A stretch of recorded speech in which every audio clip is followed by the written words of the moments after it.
Same old colors. We're just using a little bit of blue and some brown and some green. You just mix these on a brush, no big deal.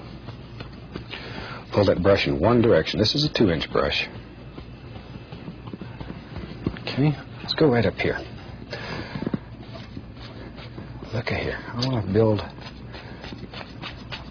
Maybe sometimes in nature you see several trees that have grown together to make some of the most beautiful little effects you've ever seen. And you get all kinds of colors and stuff happening. See, now push upward, push that brush. Now don't let it do this. Ooh, see what happened right there?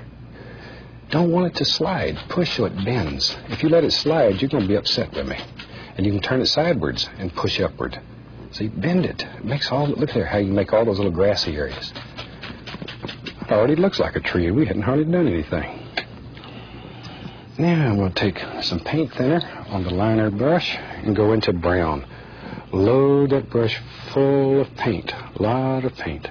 Turn it, as thin as water. Let's go up here.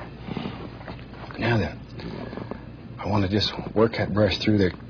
Wiggle it, turn it as you're pulling it down. Oh, we make all kind of old tree trunks in here. They just, well, they've had a hard life.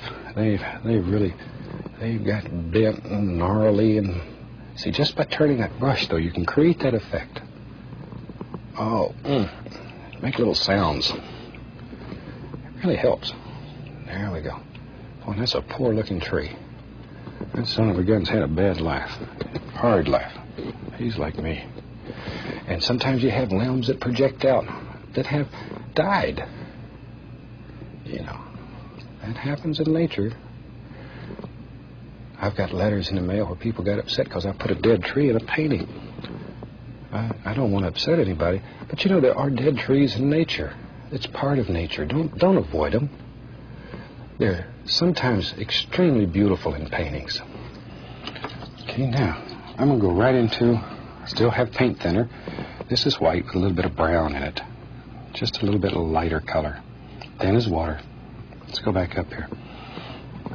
Now in here, there's some different kinds of trees we said. Here's one that's a little bit lighter color, and because it's light against that dark background, boy, it'll stand out. And you can intermingle some of these. Who knows how many trees are living in here? We don't know. Don't even care. Look at all those old gnarly things. It's a super way of making some of the most beautiful little effects. Okay, now I'll take a 1-inch brush and I'm going to dip it into a little bit of paint thinner, just a little bit, and go right through some color. We'll start out here with a little bit of cad yellow. It's got a touch of green in it. Pull it in one direction, load it full. Okay, let's go up here. Now I'm going to start up here, go slightly above the dark, and begin pushing in all kinds of little highlights here. Now if you have trouble making your paint stick, add a little bit of the liquid white or paint thinner. The liquid white will change your color slightly. Okay, now I've added a little bit of yellow ochre. Here's a nice ochre color. Look at that. Don't kill all your darks. Work in layers. Work in layers. I can't say that enough times. To that I'm going to add a little bright red. Maybe over here. And I'm really exaggerating this just so you can see all the different things you can make in one little tree. And they're beautiful. Maybe down here. Look at that. There lives another happy little son of a gun. Back over in here, and I'll add a little green to my color. See here. And just layer after layer after layer. Color after color. Well, you can get carried away here and get crazy. Now down here, push, bend it upward, and watch here. See? See? You can make all kinds of little layers of grass. Do them in layers. See? Look at that. You need to leave this little dark area in between because that's the only thing that separates. And as before, you see the shadow right in here?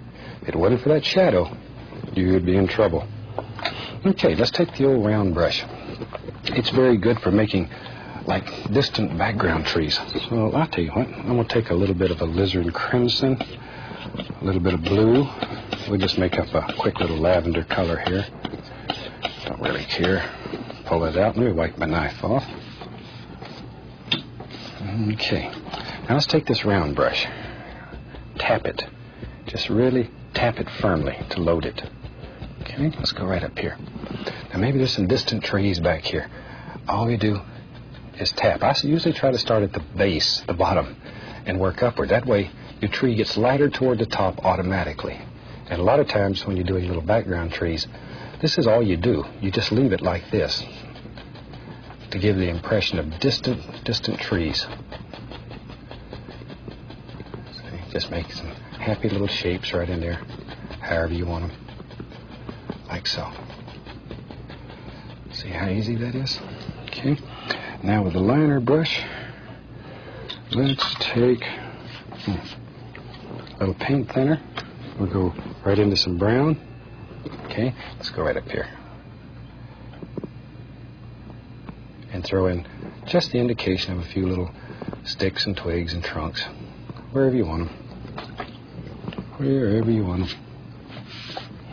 Now, without cleaning the brush, I'll just go right into some of this yellow and just tap it. Once again, just tap it. Tap, tap. All right, let's go back up here. Now, if you want to highlight these trees, go slightly above the dark color and just with the top of the bristles, barely touch. Barely touch. Normally, I would make them quite this bright, but I want you to be able to see. See, there's still layers in there. It doesn't matter what you paint with, which brush, you still need those layers, and you need that dark at the base. Without that, you end up with all kinds of problems. There you go. There you go. And that'll show you very quickly how to make all kinds of happy little things with a round brush. Okay, one of the most popular trees